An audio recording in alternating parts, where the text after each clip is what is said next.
problème ça que population américaine a vu jeudi à Pstars radio et télévision pour là. To be many senior couples age 60 who are going to see their health insurance go up $33,000. It's just not sustainable. They're going to make the risky decision to go without health insurance, and that means we're all going to pay higher premiums. These premium tax credits have worked to make healthcare affordable for millions of Americans. We know that there are reforms that need to be made, and that's what this group is about. It's basically us deciding that we're going to come together, we're going to work. It's not a red issue, it's not a blue issue. It's an issue about making sure people have access to health care. And that's why I'm so proud to stand with all these members who are really committed to finding a solution. Not everyone's going to like our framework, but it is something that we're committed to make sure that we work together, because preserving affordable health care is important to each and every one of our constituents. Thank you. Thanks so much. Juan? Oh, who am I going? Juan Ciscomani is next. Thank you. Good morning, everyone. Thank you for being here, and welcome to our message here this morning. I want to thank my colleagues for being here, and Representative Gottheimer and Kiggins for leading the charge on this. Rising costs across the board have already put pressure on Americans all across the country, and these premiums increases will only worsen the issue for so many Americans.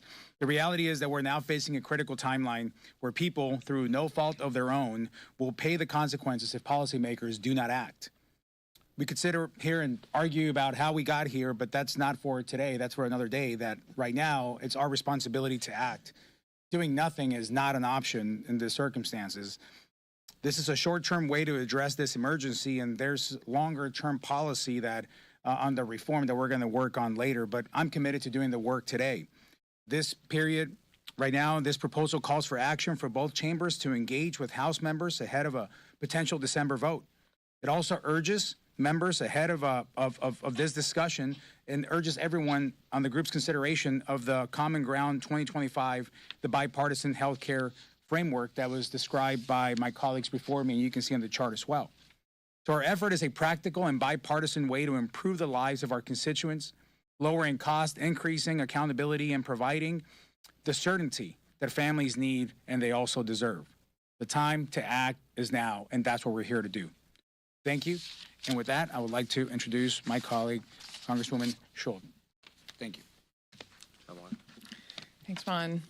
Good morning. I'm Congresswoman Hillary Scholten, proudly representing Michigan's 3rd Congressional District in Congress. As a mom of 2 school-age kids, working family, I can tell you firsthand the affordability crisis is crippling the American dream, and we have to act. Healthcare costs are the #1 issue that American families are struggling with every single day. Prior to the passage of the Affordable Care Act, healthcare costs were the leading cause of personal bankruptcy in the United States of America.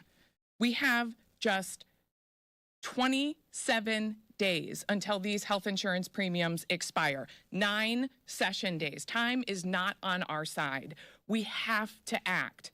This is not just a Republican or a Democratic issue. This is an American issue. New polling out today shows that the vast majority of Americans want us to act to extend the Affordable Care Act tax credits, including 95% of Democrats, 84% of independents, and even 72% of Republicans. This is a deeply bipartisan issue. And if we fail to act, health insurance premiums will rise by close to double for many people across the country. For so many people, that means that they'll be forced to choose to go without health insurance, disproportionately impacting small business owners, young people who have aged out of their parents' insurance, and older Americans who have retired but are not yet eligible for Medicare. The time to act is now. I'm so proud to join this group of bipartisan lawmakers coming up with solutions. Thank you all for joining us today. With that, I'd like to invite Monica De La Cruz up to the podium to speak. Thank you. Good morning. My name is Monica Dela Cruz, and I have the honor of representing Deep South Texas, where the median income is just over $50,000. Many people in my district rely on these credits. We must address the rising cost to healthcare, and that's why I am glad to be working alongside members of both sides of the aisle to put together and put forward common sense, responsible policies that will lower healthcare costs and give families options. As my colleague said, this is not a red issue or a blue issue. This is a red, white, and blue issue. It is an American policy that affects everybody in our nation. We are urging leadership to consider our plan for a 2-year extension of the health insurance premium savings to lower costs for patients. I'm looking forward to continuing the discussion with both the House and Senate leadership. Thank you. Excellent. Don't worry about him, Mom. Sorry. No worries at all. Hi, I'm Sam Liccardo. I am honored to come before you at a time when we know just 28 days from now, 22 million Americans are going to see their health premiums more than double. We need to make America affordable again. I am grateful to this bipartisan coalition for coming together to put forward a very good plan. There are many good ideas out there. I was proud to join 5 Republicans and 5 Democrats in putting forward the Let's Get It Done Act, very similar provisions. That particular bill includes provisions that will actually pay for the extensions, which I also think is very important through savings and Medicare Advantage. We have a lot of good ideas out there. The important thing is that we get the Senate moving in a bipartisan way, as we see here in the House. And I'm grateful for the leadership, certainly of Josh and Jen, in pushing us together and forward. With that, I would like to introduce Congressman Jeff Van Drew. Oh, there we go. Thank you. Good morning, everybody. It's good to be with you. I want to thank Josh and Jen as well. We all worked on it, but they did the lion's share of work, and it's not easy dealing with a bunch of Republicans and Democrats together, so I appreciate them. It isn't. Let's face it. It's the truth. I'm a very blunt person. So some of you are probably surprised to see me here. I am conservative. I am a Republican. I have certain values and beliefs. But I have to tell you what I believe in as well.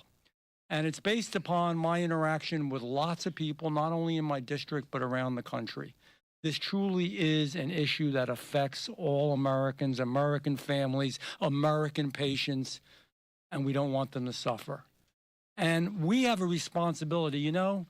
The American people that live in our respective districts, they didn't create this problem. In all honesty, politicians created this problem. Now, I'm going to be blunt again. I do not like the Affordable Care Act. I don't. And it's fraught with all kinds of problems. There's a lot of corruption, and I think you're going to hear more about that in the upcoming hearings, including the committee that I chair. But that's not the point today, and that's not the discussion for today. So there's a couple takeaways in my mind out of this. Yes, we do have to change the ACA and the ACA tax credits. Insurance and the cost of it, it's been a great boon for insurance companies, and it's helped certain agents, some of whom are not even legal and appropriate, and certain brokers. It hasn't been good. But ladies and gentlemen, we have a responsibility. And right now, in the short term, people deserve to have their insurance. They must keep some form of insurance that is about equal to what they have so that they can continue to work, continue to raise their families, continue to live. This is a really important thing. So I believe that we have 2 responsibilities. One, to have a bridge for the American people. This bridge would allow them to keep their health insurance. I think the second responsibility we have is to do much, much better with health care. So what this enables, this is a good bill. And this is a good bill, and there are other good bills. And what these bills enable us to do is to work on, I hope to God we really do it. Quite frankly, I wish we didn't have, 43 days off. We could have worked on health care that entire time, but here we are. So it should give us the time to produce a plan that maybe, hopefully, most of us can agree on, but to produce a plan that's more responsible than the ACA and the ACA tax credits, that is better. That's our one responsibility. The second responsibility, as we do that, we need to ensure that American men, women, and children have uninterrupted care. We have to be humane and human about this as well. And this is tricky business, but this was a good start. I appreciate being invited. I appreciate being a little part of it.